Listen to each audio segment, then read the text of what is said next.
समस्त मिथिलावासी के हमर प्रणाम। हम शिवम। तो आई चलू अहाँ सबके हम अपन कॉलम देखबे के लेल जा रहल छी।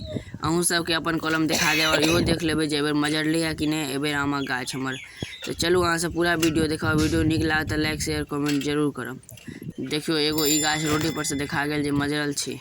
आओ अहाँ सबके और ओइ कॉलम ल चलै छी।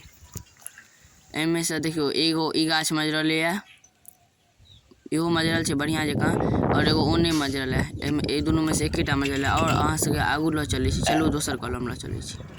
दोसर कॉलम पहुँचे वाला छी। देखियो अहू कॉलम में घुस गेलहुँ। उम्मीद बुझाया जे गाछ मजरल छै, देखा रहल है कनी मनी मजर। और अंदर जाके देखे छियै जे अंदर में जे गाछ सब छै से मजरल है कि नहीं। बाहर वाला तो देखा गेल।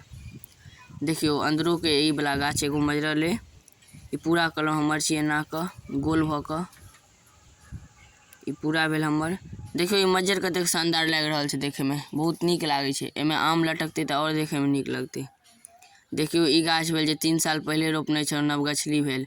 एमे से दूगो मजरल है, एगो ई और एगो ओ, और दूगो ने मजरल है। एगो ओने मजरल है और एगो ओने मजरल है, एगो हुआ कोना में से ने मजरल है। यानी कि 3 गो गाछ मजरल नहीं है और दूगो मजरल है। आओ अहाँ सबके आगू ल चलै छी। एखन जा रहल छी कहीं रास्ता, दोसर कॉलम जा रहल छी। आओ अहाँ सबके दोसरो कॉलम के हम देखाबै छी। यह रास्ते जा रहल छी। आओ अहाँ सबके देखबै छी। देखियो ई फूल चिन्है छियै कथी के छियै।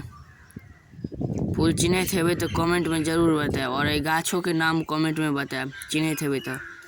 हमरा उम्मीद है अहाँ सबके ई वीडियो नीक लागल है। तो जँ